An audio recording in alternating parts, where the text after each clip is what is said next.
Welcome back to another Mod My Ride where we scored this 335i crazy cheap and we're going to see how cool we can make it in just 2 days.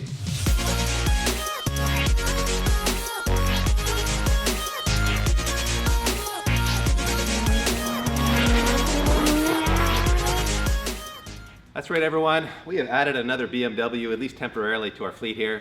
Don't worry, Pete's got enough of them in the back. This I don't think is going to be a long-term project. It's going to be a 2-day build. And our plan is pretty simple. We're going to take this 2007 335i, which has a few problems. And for that reason, it came to us very cheaply. A buddy of ours actually reached out and said, hey guys, do you want this car? And when he told us the number, we thought, I guess we're buying it. So believe it or not, we bought this car for 2,500 Canadian dollars, which works out to just a hair under 2,000 US dollars. And that is a screaming good deal. For all you Americans, if you jump on autotempest.com, you won't find one this cheap. For whatever reason, these cars are very inexpensive in Canada. If you jump on Kijiji or Facebook Marketplace, you can find them for like around $3,000 in Canada. So I'm not sure why they're so cheap up here, but they are amazing performance value regardless of whether you're buying in the States or up here. I mean, it's a turbocharged, rear-wheel drive sports coupe. For that kind of money, I don't know that there's anything else in the market that really offers that kind of bang for buck. Of course, it comes with all the BMW reliability issues that I like to tease Pete about, but it does have the M Sport appearance package. So it's a looker. On the downside, it's got an automatic transmission, so you can't win them all, but I'm still really stoked to play around with this and see what kind of performance we can get out of it. So our build plan is pretty simple, really. We're gonna add a whole bunch of performance to this thing and push it pretty hard on the dyno. I think you guys are gonna be impressed by the kind of power it made stock and what it'll make in the very end. And of course, we'll add some flash to it too with, correcting the paint and putting a nice set of wheels and tires on it and all that good stuff. Before we start wrenching though, let's jump over to BMS Tuning, strap this thing onto their dyno jet and show you guys what kind of power it made.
As you guys just saw, we did 3 runs with best peak numbers of 278 wheel horsepower and 299 pound-feet of torque. So very healthy motor in this thing. Doesn't look like we have to do any decarboning or any of that kind of stuff. So let's get this thing on the hoist and get to work. When Pete and I started to do some research on how to make more power with a 335i like this, the internet took us to Cobb Tuning's website, and as soon as we saw that they had a really great assortment of parts for this car, we stopped searching because we knew how well it worked on our STI. These products are just incredibly high quality, they fit incredibly well, and they make the power that they advertise. This is the V3 access port, and if you followed our STI series, then you will have seen us using it to tune that car. It's incredibly powerful. It just plugs into the OBD2 port and gives you full programmability of the ECU. It's quite amazing, and you can also use it as gauges, it can data log. It's a very powerful little guy. And it has some built-in tunes for a variety of levels of modification, including the collection of parts we have here. So we're going to be able to use an off-the-shelf tune. Their Stage 1 kit includes the access port and an air filter, and then the Stage 1 Plus includes this intercooler and charge pipe. And that's really where you're going to make most of your power from, but we've also gone the extra step to include their 3-inch exhaust system, which is a really nice, high-quality, full stainless system. We know this stuff's all just going to go on cooperatively, and now that I've pumped it up so much, PT, let's find out just how well it really does fit.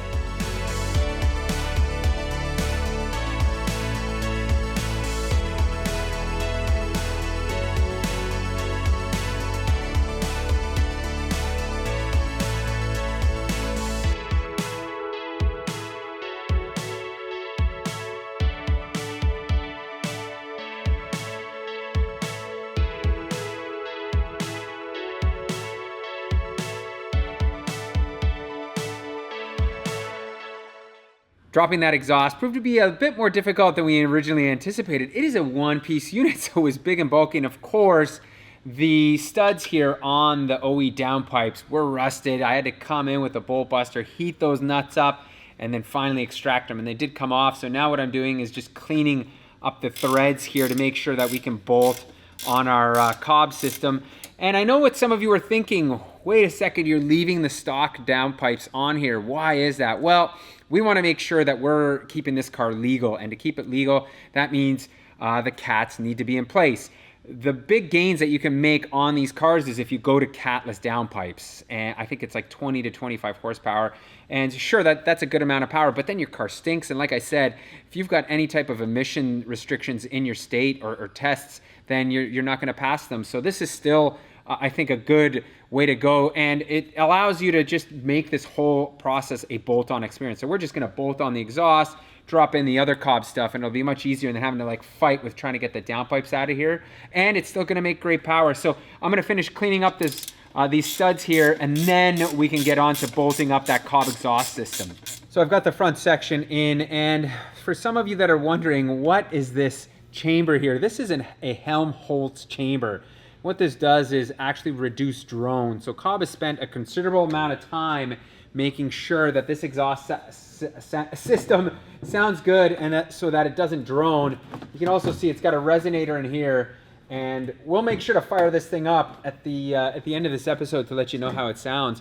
Here's another really cool thing that I personally love, are V-band clamps. Like when you're putting this together, it's super easy, super quick. You don't have to worry about bolts and lining everything up. Like this makes sure everything's lined up perfectly. Last job here is to obviously install these Cobb exhaust tips, and I've been going back and forth here whether I should be installing it with the logo peeking out here past the bumper, but you know what? I really like the idea of tucking this right flush alongside the bumper like this. Yeah, looks nice. It looks nice, and I know you might get a little bit of like sooting around the rear bumper area, but I'm going to trade that off for this kind of look because I certainly like it. Moving up front here, where we're going to do the front mount intercooler, the panel filter, and the charge pipe. And to start with, I was just cleaning up the engine bay a bit, and don't panic everyone, I know it's very dirty, but we will detail this so it looks almost as good as new again. And there was a ton of like leaves and debris packed in all along this cowl area. And look what I found down here. It's Pete and Dave's Underhood Wildlife Adventures again, this time in the form of snail? A petrified snail. Look at him alive? In there. He's done, buddy. He's tapped out. Yes, he is retired for the season. But escargot? I think Did escargot. you eat that, DP? Man, we got a snail here. We got two snails under there. This is our mascot for the build, everyone. I think he's got to live right here, just chilling, enjoying the show. So the other thing that's been tweaking me, it's unusual. It's usually Pete's OCD that gets tweaked, but for me, something about this metal bracket here that I can see Pete previously sprayed with fluid film to prevent it from rusting even more. It just looks so terrible compared to everything else. I think I'm going to pull this bracket out actually and clean it up and put a nice coat of maybe like Por 15 on it. Make it look good because the engine bay otherwise looks really good. So I'm going to let Pete do the heavy lifting on the front mount, and I'm going to play with brackets for a minute.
Quick pause in the action to show you guys the difference between our intercoolers here. It is tremendous. The stock unit, as you can see, seems like an okay size for stock, obviously, but the Cobb unit, CSF one, is just so much bigger. This core is actually rated to hold up to 1,000 horsepower, and on stock cars it'll give you 15 to 20 horsepower gain right away. This intercooler, the stock one, is a bottleneck on these vehicles, so making this upgrade is a really good one. And of course, this is all metal, aluminum. I think this is aluminum construction, which means you're not going to have these plastic intakes breaking, which they tend to do when you start boosting higher boost pressures with these. So now that I've explained that, let's get this back onto the car and see how it looks.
Woo!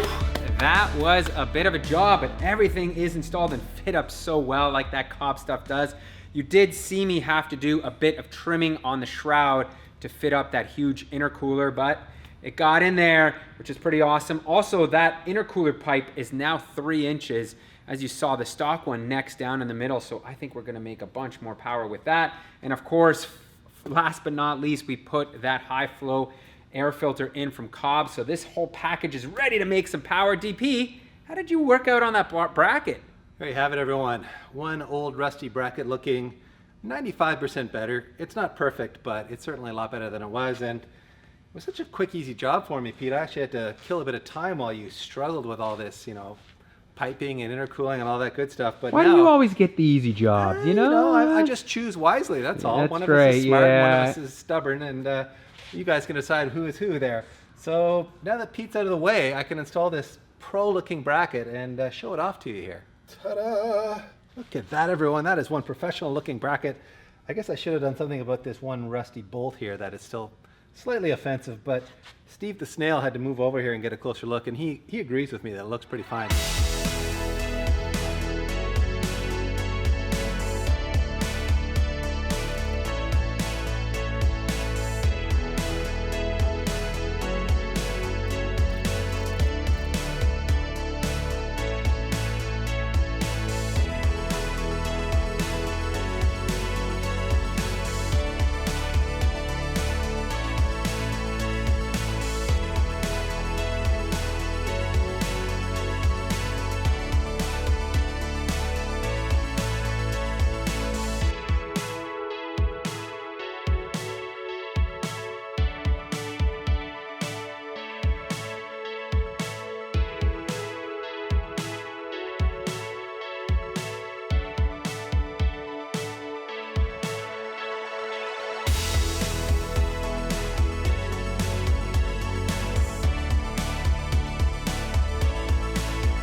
There you have it. Our ST suspension coilover system is in there, and we bought new OE top hats from FCP Euro because, bam, it's here quickly, and if anything ever goes wrong with them, they'll replace it. It's got like forever warranty from them somehow. And worth noting that these ones that we pulled off are actually worn out.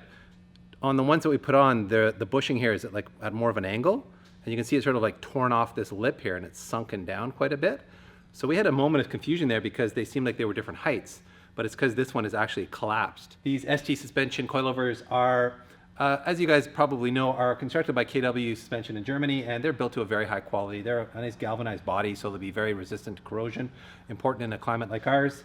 And we went for the XA model. So there's an X model which has no adjustability rebound. The XA model like we went for has adjustable rebound, and you can also go to the XTA model, which gives you adjustable rebound and camber plates up top. So we wouldn't have had to play with this. It would have had camber plates instead. But we figured for a true street car, we're not trying to like dial this in for the racetrack. We don't really need the camber caster plates up top. So plus these will give you a bit more ride comfort too, won't they, Pete? So that is our coilover setup, and we will do the same out back.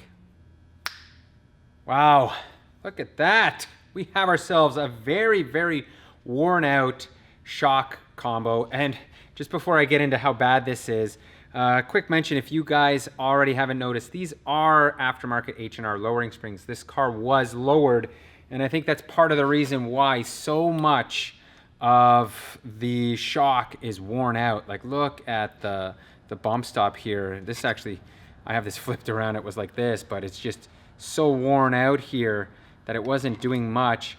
And this is a good thing to note when you're doing this type of job. It's certainly worthwhile replacing everything. Like our lower mounts were also shot, everything on this whole combo, even these bushings up here were shot. If you're doing this job, by all means, consider replacing everything, because I certainly think it's going to make that ride so much better. You don't want to use old stuff when you're putting in new suspension. Now, onto the real thing that we have to take care of here, and that is engine oil, because, you know what? We're gonna find out whether this car has been serviced recently or it is black as tar.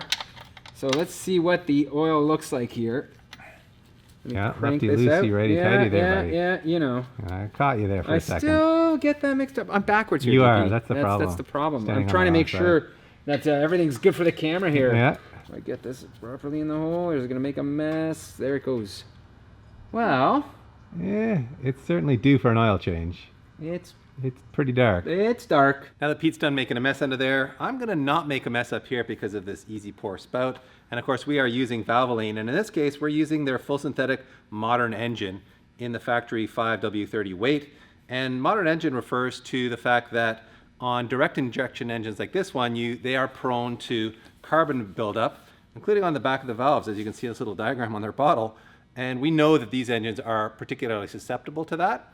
And the formulation of this oil actually helps combat that. And you might be thinking, well, wait a minute, oil doesn't really end up there. Well, it does actually. As it's recirculated, those gas vapors and so on are drawn back into the combustion process and do apparently contribute to the carbon buildup, not only on the back of your valves, but also on your pistons and on other critical areas of the engine. And this formulation is designed to combat that. So we think it's the perfect way to go in this BMW, because we know it's running well on the dyno, but we don't want to contribute any more to carbon buildup than we need to. So let's pop this thing open and show you my smooth pouring technique.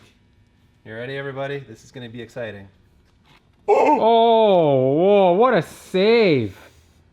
What a save. All that trash talking, and I made a mess. Oh man, that could have been really bad. Apparently you need to hold the funnel when you pour.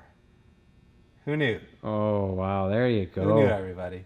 Well, everybody, I think that is going to be a wrap for this one. We still have a ton more coming in the next episode, including dyno, wheel and tire reveal. We're gonna cut and buff this thing, make sure it looks super good. So stay tuned. Make sure to like this video if you did enjoy the content, and think about subscribing and turning on that notification bell so you'll always be reminded when these videos do drop.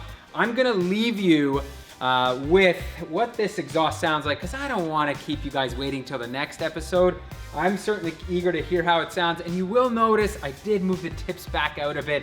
When I got it lower, I figured it just didn't look right tucked in there, so I think they're at the perfect angle and length right now. So let's fire this thing up.